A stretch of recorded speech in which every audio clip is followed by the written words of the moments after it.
Hello everyone, welcome to my channel the success story. अगर आपको भी अपनी स्टोरी सक्सेस करनी है तो आप जुड़ सकते हैं मेरे साथ द सक्सेस स्टोरी में।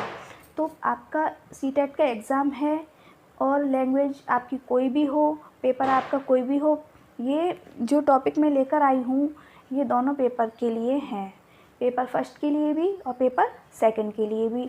और ये इतने इम्पोर्टेंट टॉपिक हैं, यहाँ से डायरेक्टली क्वेश्चंस आपको देखने के लिए मिलेंगे एग्ज़ाम में। आप चाहें तो प्रीवियस ईयर क्वेश्चन पेपर्स भी देख सकते हैं, डायरेक्टली यहाँ से क्वेश्चंस बनता है। इतने इम्पोर्टेंट टॉपिक मैं आपके लिए लेकर आई हूँ। तो है यहाँ पे हिंदी, जिसमें टॉपिक है आपका भाषा, लैंग्वेज का। तो आज हम लैंग्वेज के बारे में पढ़ेंगे, जानेंगे लैंग्वेज क्या होती है, भाषा क्या होती है। तो डायरेक्टली यहाँ से क्वेश्चंस देखने को मिलेंगे। आप चाहें तो इनको अपने शॉर्ट नोट्स में भी यूज़ कर सकते हैं, इनको आप नोट डाउन कर सकते हैं और शॉर्ट नोट बना सकते हैं। ये आपके लिए वेरी इम्पोर्टेंट और बहुत ही ज़्यादा यूज़फुल रहेगा। तो चलिए शुरू करते हैं। तो है यहाँ पे भाषा हमारे विचारों को व्यक्त करने तथा दूसरों के विचारों को समझने का एक साधन है। यानी कि भाषा क्या है? भाषा हमारे विचारों को व्यक्त करने का एक साधन है। भाषा से हम एक दूसरे से जो बात करते हैं वो भाषा के माध्यम से ही कर रहे हैं। हम अभी एक दूसरे से बात कर रहे हैं तो ये इस साधन के माध्यम से ही तो हम आपस में बात कर रहे हैं। तो ये भाषा विचारों को व्यक्त करने का एक माध्यम होता है। हम अपने विचारों को कह सकते हैं, आपके विचारों को सुन सकते हैं, ये सब भाषा में ही आता है। तो इसके कुछ इम्पोर्टेंट टॉपिक्स हैं, कुछ इम्पोर्टेंट लाइन हैं जिनको आप शॉर्ट नोट्स में यूज़ कर सकते हो, नोट डाउन करके आप रख सकते हैं। डायरेक्टली ये क्वेश्चंस आपके एग्ज़ाम में आपको देखने के लिए मिलेंगे। तो फर्स्ट पॉइंट है इसमें, भाषा विचारों के आदान प्रदान के रूप में इस्तेमाल की जाती है। जो भाषा होती है उसको हम आदान प्रदान के माध्यम से सीखते हैं। हम आपसे बोल रहे हैं, मैं आपको कुछ बता रही हूँ, आप हमसे कुछ बात कर रहे हैं, तो ये आदान प्रदान, भाषाओं का आदान प्रदान हो रहा है। भाषा सामाजिक जीवन को सार्थक करने के रूप में है। सामाजिक जीवन को सार्थक करने के रूप में है। हम समाज में रह रहे हैं, वहाँ कौन सी भाषा बोली जाती है, कैसी भाषा बोली जाती है, हम भाषा को सीख लेते हैं स्वयं ही। तो भाषा ज्ञान प्राप्ति के साधन के रूप में है। भाषा से हमें ज्ञान प्राप्त होता है। अभी हम भाषा से ही तो पढ़ रहे हैं, जो भी पढ़ रहे हैं हम, उससे हमें ज्ञान प्राप्त हो रहा है। नेक्स्ट है भाषा साहित्य, कला, संस्कृति और सभ्यता को विकसित करने में सहायक के रूप में। नेक्स्ट है आपका लिपि, भाषा का लिखित रूप होता है। यहाँ से डायरेक्टली क्वेश्चंस देखने को मिलेगा। ये क्वेश्चंस डायरेक्टली एग्ज़ाम में पूछा भी गया है और थोड़ा घुमा फिरा के पूछते हैं, लेकिन एग्ज़ाम में ये क्वेश्चंस आया है। प्रीवियस ईयर क्वेश्चन पेपर में आप जाके देख सकते हैं। और ये जो है आपसे पूछा जाएगा, ये संस्कृत में भी आ सकता है ये क्वेश्चंस और हिंदी में भी। अगर आपने सेकंड लैंग्वेज संस्कृत ली है तो उसमें भी देखने को मिल सकता है आपको। तो लिपि भाषा का एक लिखित रूप होता है। ये क्वेश्चन डायरेक्टली पूछा जाता है कि लिपि क्या है, कौन सा रूप है भाषा का। तो लिपि भाषा का लिखित रूप है। ये वेरी इंपॉर्टेंट है, आप इसको नोट डाउन कर लें। नेक्स्ट है आपका, भाषा और लिपि के बीच कोई निश्चित संबंध नहीं होता है। कोई भी भाषा किसी भी लिपि में लिखी जा सकती है। कोई भी भाषा किसी भी लिपि में लिखी जा सकती है। इंग्लिश की कोई लिपि है, हिंदी की देवनागरी लिपि है, तो ये कोई भी भाषा किसी भी लिपि में कैसे लिख सकते हैं। अभी आप व्हाट्सएप पे चैटिंग कर रहे हो, आप वहाँ पे हिंदी नहीं लिखते हो, हिंदी को ही इंग्लिश में लिख देते हो, कैसे? तो जैसे हमने लिखा है यहाँ पे कैसे, तो आपने क्या वहाँ पर टाइप किया, कैसे, ऐसे, आपने इंग्लिश में कैसे लिख दिया। ठीक है, तो क्या कर रहे हो तो आप इंग्लिश में लिख दोगे क्या कर रहे हो, इस तरह से। यानी कि कोई भी भाषा किसी भी लिपि में लिखी जा सकती है। नेक्स्ट, भाषा के भेद व रूप। भाषा के कितने रूप होते हैं? भाषा के 3 रूप होते हैं, लिखित भाषा, मौखिक भाषा और सांकेतिक भाषा। तो आप इन्हें लिख सकते हैं, लिखित भाषा, मौखिक भाषा, सांकेतिक भाषा। यानी कि लिखित भाषा जो हम लिखकर इस्तेमाल करते हैं, हम लिख रहे हैं, हम नोट्स बना रहे हैं, पढ़ रहे हैं, वो लिखित भाषा है। नेक्स्ट है मौखिक भाषा, हम एक दूसरे से बात कर रहे हैं, तो ये मौखिक भाषा है आप अपनी। और सांकेतिक भाषा, इशारों में बात करना। क्या किसी को, बच्चे को आंखें दिखा दी, बच्चा डर जाएगा, ये सांकेतिक भाषा है। किसी से आंखों आंखों में इशारे कर दिए, इसे सांकेतिक भाषा कहते हैं। समझ रहे हो? ठीक है।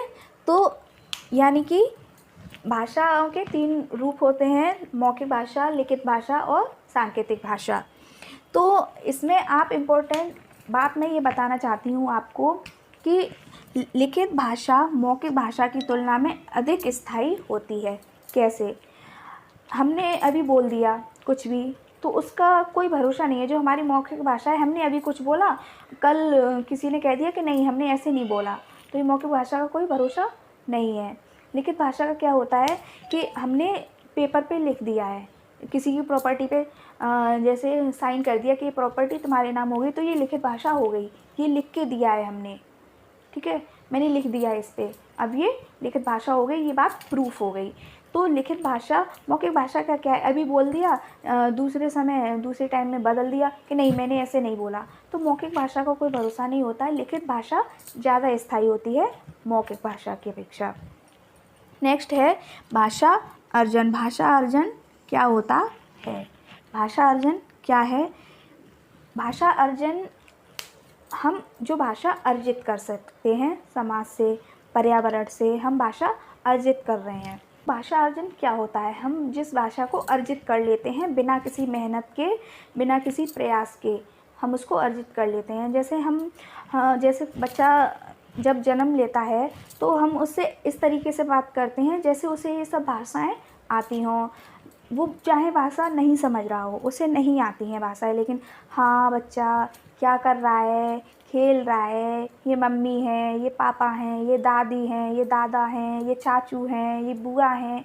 तो बच्चे को तो ये सब नहीं पता होता, लेकिन वो धीरे धीरे समाज से, अपने परिवार से, अपने उसकी जो मातृभाषा होती है वो अपने परिवार से सीख जाता है। इसी को मदर टंग कहते हैं। और इसको वो अपने आप ही अर्जित कर लेता है बिना किसी मेहनत के। ना तो उसको लिखना पढ़ना पड़ता है इसके लिए, कि भाषा स्वयं ही अर्जित लेता है। भाषा अर्जन आपकी समझ में आया? तो भाषा अर्जन जिसको हम अर्जित कर लेते हैं स्वयं ही, जिसके लिए हमें कोई मेहनत नहीं करनी पड़ती। तो अब इसकी परिभाषा भी देख लेते हैं। मनुष्य में भाषा अर्जित करने की जन्मजात क्षमता होती है। यानी कि मैंने बताया था कि बच्चे को सिखाना नहीं पड़ता है, बच्चा स्वयं ही सीख जाता है। तो भाषा अर्जित करने की जन्मजात क्षमता होती है, जिसका प्रयोग करके मनुष्य वार्तालाप करना व भाषा का सहज रूप से प्रयोग करना सीख जाता है बिना किसी प्रयास के। यानी कि इस भाषा को सीखने के लिए उसे मेहनत नहीं करनी पड़ती, कोई प्रयास नहीं करना पड़ता, वो स्वयं ही इस भाषा को सीख जाता है आपस में, परिवार से, पर्यावरण से, वातावरण से, समाज से। तो इसी को भाषा अर्जन कहते हैं। यह एक स्वाभाविक प्रक्रिया होती है। यहाँ ये जो मैं पॉइंट बता रही हूँ, यहाँ से डायरेक्टली क्वेश्चंस आपको देखने के लिए मिलेंगे। यहाँ से डायरेक्टली क्वेश्चन बनता है और सेम टू सेम यही ऑप्शंस आपको एग्ज़ाम में देखने के लिए भी मिलेंगे। तो आपको इनको नोट डाउन करना है और रटना नहीं है, समझना है। क्योंकि क्वेश्चन डायरेक्टली पूछते तो है, लेकिन इतने आसानी से नहीं, थोड़ा घुमा फिरा के पूछते हैं। तो इसीलिए आपको ये पॉइंट को नोट डाउन कर लेना है। एक शॉर्ट नोट के लिए शॉर्ट नोट्स आप बना सकते हैं, बहुत ही इम्पोर्टेंट है ये। तो स्वाभाविक प्रक्रिया, भाषा अर्जन क्या है? स्वाभाविक प्रक्रिया है, वातावरण का प्रभाव है, सहज प्रक्रिया है, अचेतन व अवचेतन प्रक्रिया है, अनौपचारिक है भाषा अर्जन। भाषा अर्जन का संबंध मातृभाषा से ज़्यादा होता है। यानी कि मातृभाषा जो मदर टंग होती है बच्चे की, उसे ही मातृभाषा बोलते हैं। यानी कि जो भाषा अर्जित कर लेता है बच्चा अपने परिवार से, अपने समाज से, उसे ही भाषा अर्जन कहते हैं। तो वही उसकी मदर टंग बन जाती है, वही उसकी मातृभाषा होती है। नेक्स्ट है भाषा अर्जन किस किस वजह से होता है? भाषा अर्जन किस किस वजह से होता है? तो हमारे अंदर आंतरिक क्षमता है कि हम भाषा को स्वाभाविक रूप से अर्जित कर लेते हैं अपने पर्यावरण से। यह एक स्वाभाविक प्रक्रिया होती है। भाषा अर्जन हम अपने पर्यावरण से, अपने परिवार से, अपने माता पिता से, अपने दादी दादा से, अपने भाई बहनों से भाषा को अर्जित कर लेते हैं, जिसके लिए हमें कोई प्रयास नहीं करना होता है। जैसे हमें कोई दूसरी भाषा सीखनी होती है, हमें इंग्लिश सीखनी है, तो हमें उसके लिए ग्रामर भी सीखनी पड़ती है, कॉपी पेन भी लेना पड़ता है। तो उसका क्या है, वो हमें सीखनी पड़ती है, उसके लिए हमें मेहनत करनी पड़ती है। लेकिन जो भाषा अर्जन होता है हमें उसके लिए मेहनत नहीं करनी पड़ती है, वो हम अपने परिवार से, अपने पर्यावरण से स्वयं ही सीख जाते हैं। तो भाषा अर्जन किस वजह से होता है? हमारे अंदर आंतरिक क्षमता है कि हम भाषा को स्वाभाविक रूप से अर्जित कर लेते हैं अपने पर्यावरण से। नेक्स्ट है, जैसे कि इसका एग्जाम्पल है, जब बच्चा पैदा होता है तब अपने परिवार वाले उससे बातें करते हैं, जैसे बच्चे को भाषा आती है, लेकिन बच्चा ऐसे ही भाषा अर्जित करना सीख लेता है पर्यावरण से, सुनकर, देखकर, बोलकर इत्यादि। ठीक है, मातृभाषा क्या है? मातृभाषा अभी मैंने आपको बताया कि किसी भी व्यक्ति के लिए भाषा का पहला रूप, अतः बच्चे के घर में बोली जाने वाली भाषा मातृभाषा कहलाती है। नोट, इम्पोर्टेंट नोट है, भाषा अर्जन एक ऐसी प्रक्रिया है जो बिल्कुल स्वाभाविक है। सामान्यतः बच्चा मातृभाषा का अर्जन परिवार से ही कर लेता है। स्कूल आने से पहले ही वह मातृभाषा में अपनी बात कहने व समझने की सक्षम हो जाता है। यानी कि स्कूल में आने से पहले बच्चा कितनी सारी बातें, अपनी बात कहना, बोलना, सुनना सब सीख लेता है। कैसे? मातृभाषा से, अपनी मदर टंग से, अपने पर्यावरण से, अपने परिवार से वो भाषा अर्जित कर लेता है। सब कुछ बच्चे को स्कूल में नहीं सिखाया जाता, उससे स्कूल जाने से पहले ही वो सब कुछ सीख लेता है, सब कुछ उसे आता है, स्कूल से पहले ही वो भाषा को अर्जित कर लेता है। ठीक है, तो स्कूल जाने से पहले ही भाषा, बच्चे को कितना कुछ आता है, बच्चा सब सीख जाता है, अपनी भाषा को कहना, सुनना, बोलना, भाषा बच्चा सीख जाता है।